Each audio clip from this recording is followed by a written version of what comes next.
ಬೇಡ ಅಂತಿರೋದು ನಮ್ ಸೊಸೆ ಪ್ರಾಣಾಪಾಯದಿಂದ ಹೊರಗಡೆ ಬಂದಿದ್ದಾಳೆ. ಅವಳಿಗೆ ಸಮಾಧಾನ ಮಾಡೋದ್ ಬಿಟ್ಟು ಹೀಗ್ ನಡ್ಕೋತಿದೀಯಲ್ಲ. ನೀವೇನ್ ಮುಖ ನೋಡ್ತಿದ್ದೀರಾ? ಹೋಗೆ. ಅಮ್ಮ ನಿಂತ್ಕೋ ಅಮ್ಮ. ಅಮ್ಮ ಅಮ್ಮ ನಿಂತ್ಕೋ. ಅಮ್ಮ ನಿಂತ್ಕೊಳ್ಳಮ್ಮ.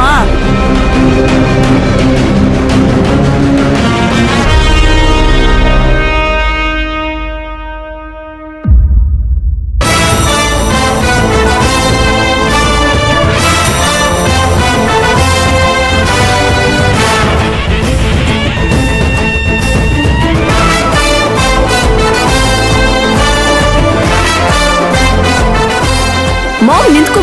ಮಾಮ್ ಯಾರು ನನ್ನ ಸಮಾಧಾನ ಮಾಡೋದಕ್ ಬರ್ಬೇಡಿ. ಮಾಮ್ ನೀನ್ ನಡ್ಕೊಳ್ಳೋದನ್ನ ನೋಡ್ತಿದ್ರೆ ಭಯ ಆಗ್ತಿದೆ. ಪ್ಲೀಸ್ ಮಾಮ್, ಈ ರೀತಿ ಎಲ್ಲ ನಡ್ಕೋಬೇಡ. ನೀನ್ ಇಷ್ಟಪಟ್ಟು ತಗೊಂಡ್ರು ಕಾರ್ ಅದು, ಅದನ್ನೇ ಸುಟ್ಟು ಹಾಕ್ತೀನಿ ಅಂತ ಹೇಳ್ತಿದ್ಯಲ್ಲ. ನಾನ್ ಇಷ್ಟಪಟ್ಟೆ ತಗೊಂಡಿರ್ಬೋದು, ಆದ್ರೆ ಅನಿಷ್ಟ ಅದ್ರಲ್ಲಿ ಇದ್ಲಲ್ಲ, ಅದನ್ನ ತೊಳಿಬೇಕಲ್ಲ. ಯಾರು ಅನಿಷ್ಟದೋಳು ರಾಜೇಶ್ವರಿ? ಮಯೂರಿ ಅನಿಷ್ಟದೋಳು ಅಲ್ಲ, ನಮ್ಮನೆ ದೇವತೆ.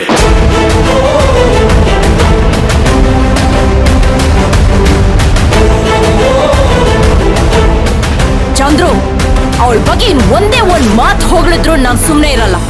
ಒಳ್ಳೆ ಕೆಲಸ ಮಾಡೋರ್ನ ಹೊಗಳದೆ ಇನ್ಯಾರನ್ನು ಹೊಗಳ್ಬೇಕು ರಾಜೇಶ್ವರಿ? ಇವಳಿಂದ ಏನ್ರಿ ಒಳ್ಳೇದಾಗಿದೆ?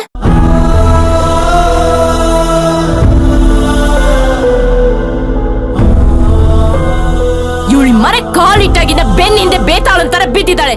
ಇವಳಿಂದ ಎಲ್ಲಿ ಹೋದ್ರು ಅವಮಾನ ಅವಮಾನ ಅವಮಾನ. ಇದನ್ನೆಲ್ಲ ಯಾರಿಗೋಸ್ಕರ ಸಹಿಸ್ಕೊಂಡಿದ್ದೀನಿ ಗೊತ್ತಾ? ನಿಮ್ಗೋಸ್ಕರ.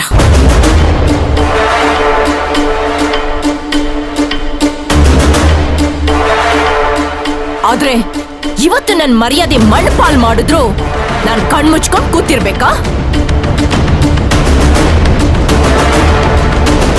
ಇವಳಿಂದನೇ ನನ್ನ ಸ್ಟೇಟಸ್ ಹಾಳಾಗಿದ್ದು.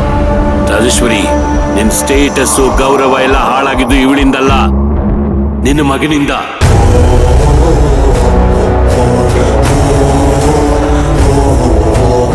ನಿನ್ನ ಮಗ ತಾನೇ ನಿನ್ ಮೇಲೆ ಕಂಪ್ಲೇಂಟ್ ಕೊಟ್ಟಿದ್ದು. ಆದ್ರೆ ಇವಳು ನಿನ್ನನ್ನು ಕಾಪಾಡಿದ ದೇವತೆ, ಅವಳ ಮೇಲೆ ಹೀಗೆ ಆರೋಪ ಮಾಡ್ತಿದ್ಯಲ್ಲ.